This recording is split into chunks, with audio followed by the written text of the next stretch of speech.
চলছে ফেব্রুয়ারি মাস। আর ফেব্রুয়ারি মাস মানেই ভাষা শহীদের স্মৃতির মাস।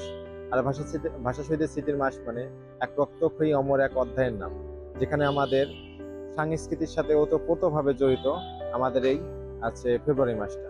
ফেব্রুয়ারি মাসের যে স্মৃতি আমরা যদি তুলে ধরতে চাই, পাকিস্তান নামক রাষ্ট্র জন্ম হওয়ার পর থেকে পাকিস্তান সরকার যখন আমাদের অধিকাংশ মানুষের ভাষা বাংলা, তার সত্ত্বেও যখন আমাদের রাষ্ট্রভাষা উর্দু করার দাবি জানায়, তখন বাংলার ছাত্র সমাজ এর বিরুদ্ধে বিক্ষোভে ফেটে ওঠে। 1952 সালে 21শে ফেব্রুয়ারি 144 ধারা জারি থাকা সত্ত্বেও বাংলার এই ঢাকা বিশ্ববিদ্যালয়ের ছাত্র সমাজ এই 144 ধারা ভঙ্গ করে রাজপথে নেমে আসে।